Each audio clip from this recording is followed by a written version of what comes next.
Thanks a lot for coming, and welcome to Halo on the Xbox.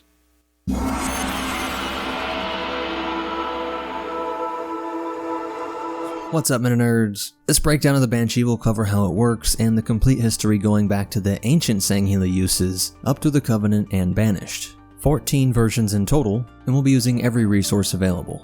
Let's start with how and when they were produced, and it all starts in the engineering marvels of the assembly forges. Assembly forges are the centralized manufacturing hubs of the Covenant. These advanced facilities originally developed by the ancient interstellar Sangheli before the War of Beginnings, aka the First Age of Conflict, from 938 BCE to 852 BCE, where the Sanshayum and the Sangheli fought over conflicting religious views on the use of Forerunner tech.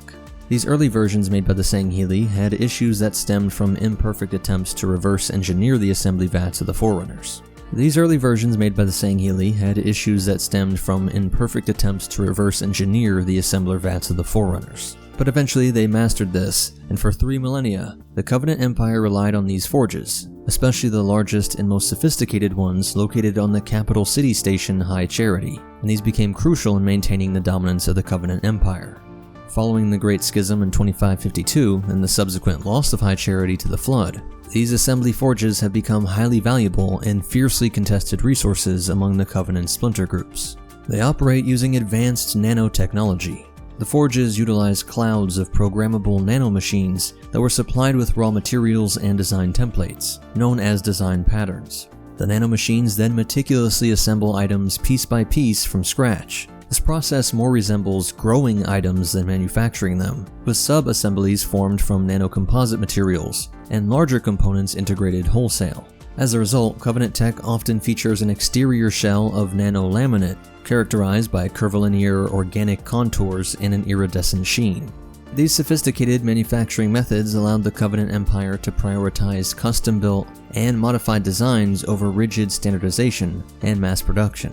Though such innovations were often resisted by the Sanshayum bureaucracy for dogmatic and political reasons. Outdated materials can be broken down and recycled as raw feedstock for the forges, enabling the seamless creation of new items, seen with older warships like the Malgan pattern armored cruiser, which can be dismantled and repurposed into more modern equipment.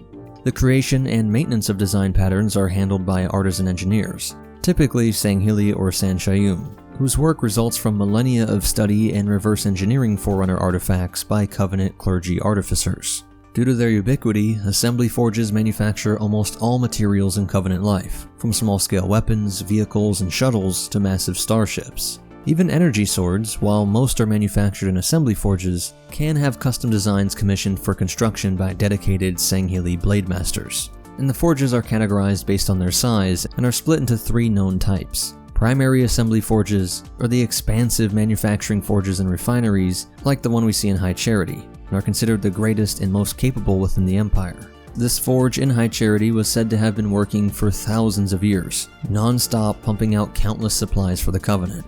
Secondary assembly forges manufacture light warships and attack ships, like the Xanar pattern light cruiser.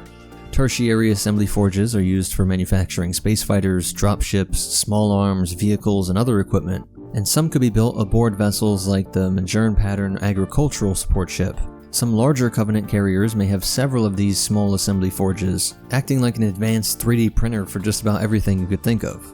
Raw materials go in, and everything from maintenance kits, food packs, and clothing all come out of these tertiary forges. Though because these were reverse-engineered versions of Forerunner tech, sometimes they're unstable and unpredictable. This is known to have happened with the Xanar pattern light cruiser, which resulted from an error that scaled down a Covenant battlecruiser design. And despite this being mutation, it did prove useful enough to enter service as a light warship. To fix this, it often necessitated resetting the entire forge, and with the sheer amount of Banshees produced over thousands of years, it's likely that this has happened countless times, though we don't have any specific images or stories of this happening. And so before getting into each of the different variants, there are some fairly standard features across all of them. The pilot enters from the side or the rear and would lay down prone in the cockpit, enclosed by a curved, reflective cowling without any visible windscreen, using displays to see the world around them. The craft features 2 wing canards, each ending in a boosted gravity propulsion drive with a jet and anti-gravity pod, which leaves behind its iconic vaporist exhaust trail. allowing it to exceed 100 km per hour or 62 miles per hour. It is relatively slow but highly effective, and able to perform complex maneuvers like aileron rolls, flips, and even has the ability to hover in place, although that is seldom used. It's equipped with 2 weapon pods beneath the fuselage, each housing a Class 2 plasma cannon, which was within the 100 to 250 kilowatt range, and a Class 2 fuel rod cannon.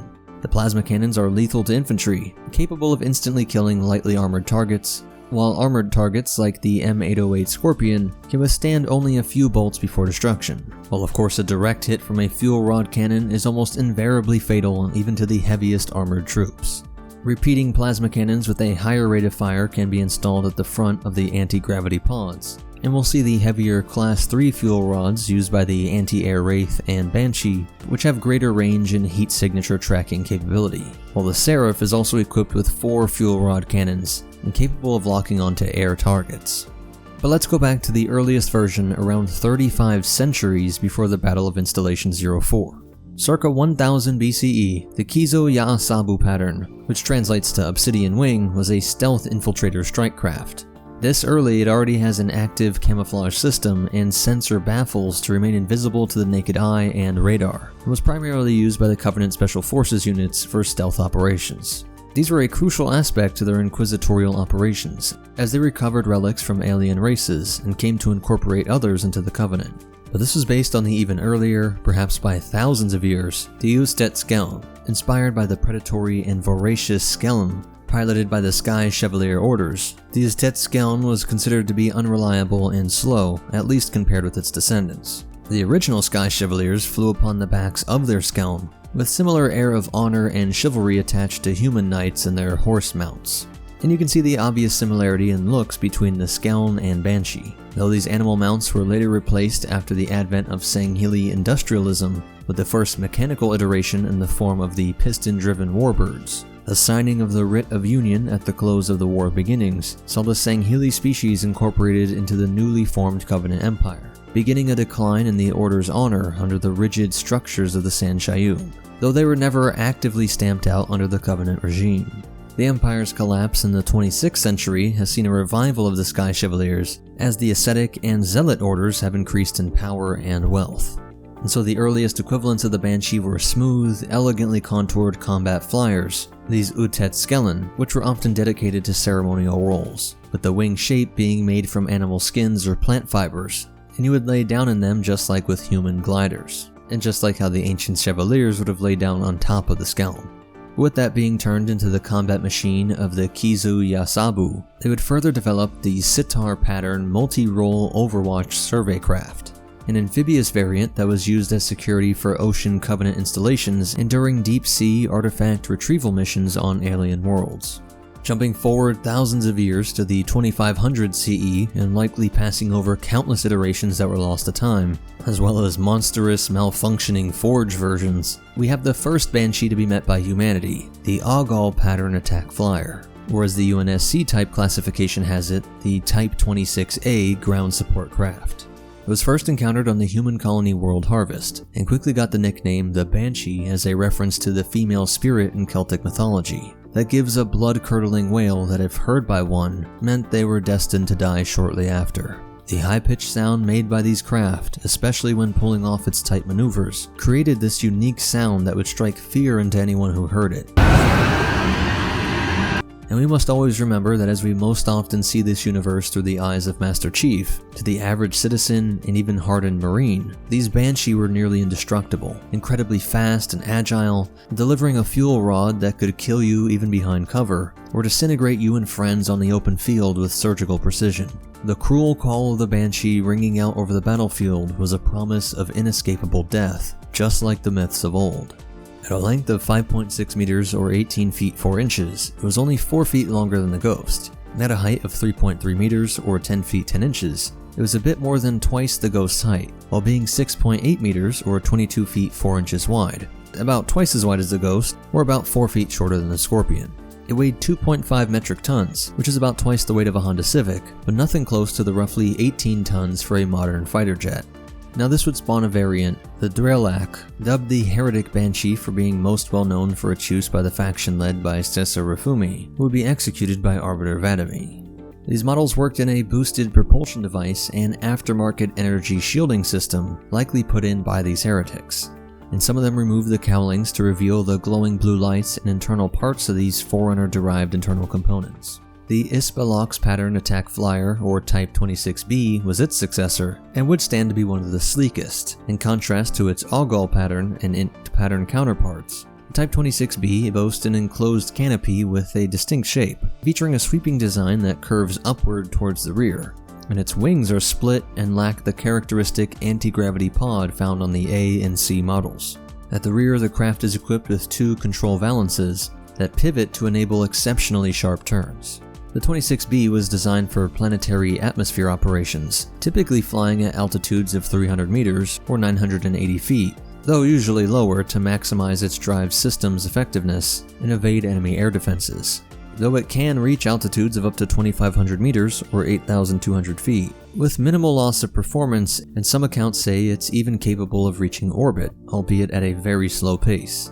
Despite lacking a life support system, it can function as a space fighter to some extent, though its space battle performance is considered merely adequate compared to specialized craft like the Elseda pattern, which we'll look at in a bit. Some post-war modifications have enhanced its capabilities as a scout in space environments, though independent life support systems, such as those in the Ranger harness, still remain necessary. It is only a foot taller than the original, but is 5 feet longer and 3 feet wider. The 26B would see limited use by the Covenant until the War with Humanity, largely due to high attrition rates of older peacetime Banshees. It made its debut against the UNSC on December 3, 2525, during the final stages of the Battle of Alpha Corvi II. It was deployed alongside numerous Erdnecht pattern Banshees, most notably during Captain Whitaker's United Rebel Front Forces' last stand against the overwhelming Covenant ground forces. By 2550, the Ispalox pattern had become a staple in the Covenant's armed forces, and it was used extensively during the Fall of Reach and the Battle of Installation 04, and would go on to play a significant role in the Battle for Earth, particularly with the Fleet of Sacred Consecration during the Battle of Mombasa. After the Covenant War, newly commissioned Ispalox pattern Banshees were heavily employed by Jul 'Madame's forces, especially during the Battle of Requiem. The Banshee variants used by the Banished during the conflicts on Installation 07 and 2560 under the War Chief Ascarum was likely based on the Ispalox pattern, and many, if not most, were heavily modified T-26B models. The variant that spawned from this one was the Teved pattern attack flyer, or the Type 26BZ. Just about everything is the same except for it has fewer layers of armor, giving us another great look under the plates to see some of the machinery and energy systems. The final variant of the Type 26 is the C, or Erdnecht. It's only a few inches shorter than the A, and it's believed that this is the weakest of the three, something like a reserve version that we only see in large numbers later in the war because of their dwindling reserves because so many were being destroyed. Though there were some used before the Battle of Earth, in fact the earliest recorded use of the Erdnecht pattern was against the UNSC and insurrectionists during the Battle of Alpha Corvi II. So these, along with several Ispalox patterns, and then later during the brief assault on Algolus, where many of them were summoned to weaken military forces defending weapons research facility T-12A, attempting to protect and destroy valuable data. One Banshee even shot down a civilian cargo transport fleeing the scene, using that trusty fuel rod cannon. Many of these were destroyed during the facility siege by a lone, hunting Yggdrasil Mark I ADS operated by Sergeant Ghost. The Fleet of Particular Justice also deployed several of them in the final stages of the Battle of Installation 04, combating both UNSC forces from the Pillar of Autumn and the Flood. The Erdnecht became the standard model used by the Prophet of Truth's forces during the Battle of Earth, particularly during the Battle of Kenya and Installation 00. The remnants of the Fleet of Sacred Consecration utilized these Banshees during the Battle of Mombasa shortly after the Prophet of Regret's departure at Installation 05. And the last we see them by the Covenant is by the Fleet of Retribution, employing them against Truth's forces. Post-war, it remained in use among many Brute-led remnant factions, but also by Sangheli factions, including Murg Vol's Covenant during the Battle of Dratheus V, Bata Gajat's mercenary group during the attack on Elan 4, and the UNSC-allied Sangheli detachments sanctioned by Arbiter Thel 'Vadam. The largest divergence comes by the Type 27 Exo-Atmospheric Multi-Role Fighter, or the Elseda. It is far larger, about twice as long, though only 25% wider, and about the same height.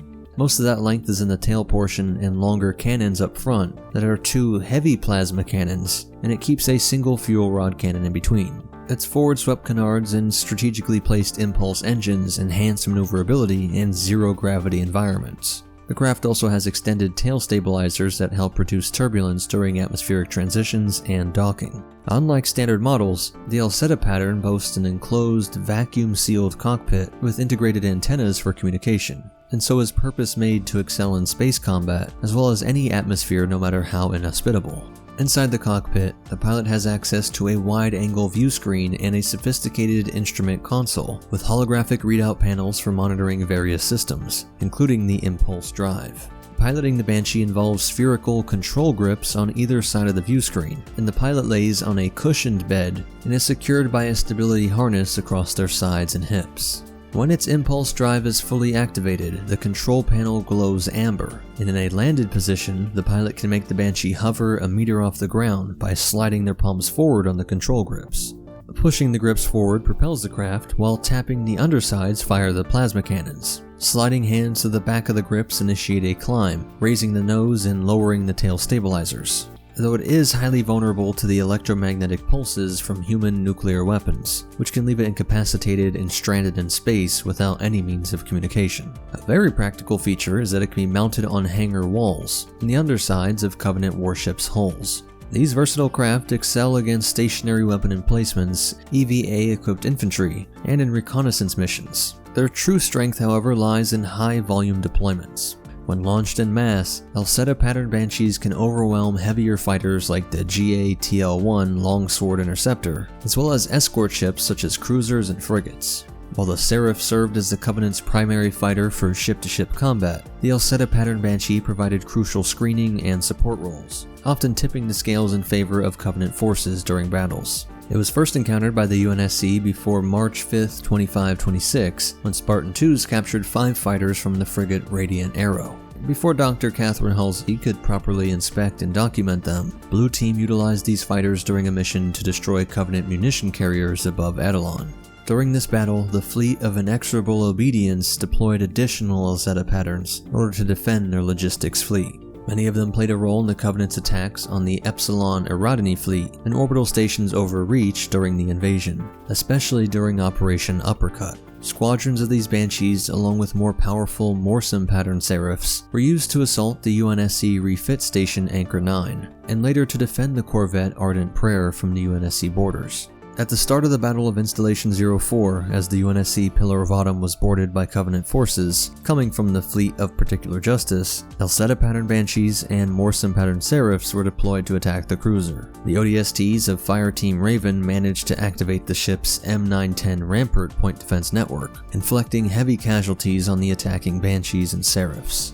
By 2558, many of them were used by Vada Gadget's mercenary group during the Battle of Elan 4. Now the Type 27 gets no variants, but is succeeded by the Type 54, or the Donolmi pattern attack flyer, and it was made by the Sangheli post the Human Covenant War, and so this is the first Banshee made while free from the Covenant since those primitive gliders of old. It adds 4 feet in length to the original and is 6 feet wider, but only about 6 inches taller. Freed from the fabrication shackles of the Sanshayum bureaucrats, this pattern was fused with a multitude of improvements, including an integrated energy shield. The biomimetic aesthetic is considered to be the closest thing to the original mount, the Skelm. During Operation Bird in Hand in October 2558, Blue Team hijacked several of them to sabotage Argent Moon's reactor cooling system, which ensured the station's destruction. Realizing the Banshees were too slow to escape the imminent explosion, and with their Pelican likely destroyed, Blue Team abandoned their craft and made their escape aboard the Winter-class prowler Oni Acrisis. Now the final variant comes from the Banished forces. The Atuli Workshop Attack Flyer is a variant of the Banshee ground attack aircraft, and unlike the more common Kalum Workshop Banshees used on Installation 04, these are built on the frames of older Orgone pattern models. But it would be both shorter and more narrow than even the original, but is a little taller, likely to accommodate the larger brute frame. The Atuli Workshop, a Sangheli clan workshop, designed this variant on the Siphon pattern assault carrier Enduring Conviction. Shipmaster Let Voliere approved its production, using the ship stock of Orgrim pattern Banshees as a base to create a modified version to support banished operations on Installation 00, while mainline production is handled by the Armory of Gathrog. These have all been up-armored from their Sangheli origins, drawing inspiration from an aerial predator native to the Jiralhani homeworld Doisak. The enhancements focus on the cockpit and wings, with improved armor and tuned plasma cannons and fuel rod cannons for increased damage. The Atulai Workshop Banshee also offers various mission packages tailored to specific deployment needs. The most common has plasma torpedoes, an upgrade from the fuel rod that is enhanced for anti-aircraft operations, though there's also the purpose-made Unstable Banshee, a modification reflecting the brute's reckless nature, equipping the Banshee with volatile ordnance packs, so that if the Banshee is shot down, it can kamikaze into enemies, causing additional damage in the explosion. And these were heavily used during their campaign on the Ark against the forces of the UNSC Spirit of Fire in 2559. The Kalem Workshop Attack Flyer is a retrofitted Banshee and used during the conflict on Installation 07 and 2560. Unlike the Atulai variant, this one's based on the Ispelex pattern or Type 26B, and is optimized to enhance armor and combat durability while maintaining the performance of the main chassis.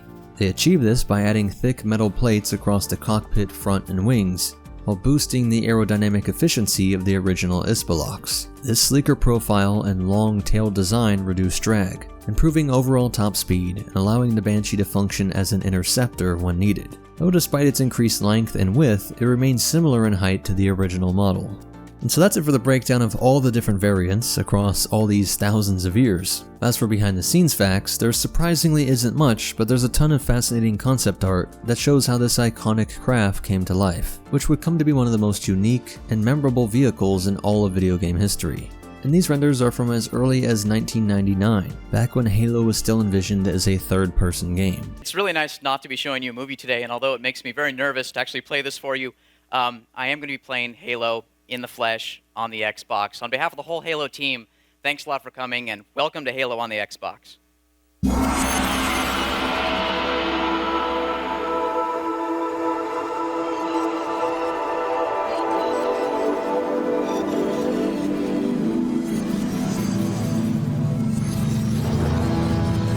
And you have all these different iterations from different games, with some playing with the idea of a more Scorpion look. If you want to learn more, a lot of this comes from the Halo Encyclopedia. Please hit that like button, it's the best way to help me out. Subscribe to see more, and check out our other videos, I'm sure you'll like them. But most important of all, remember, Banshees are a lot scarier when you're not a Spartan too. May the domain preserve you. Always.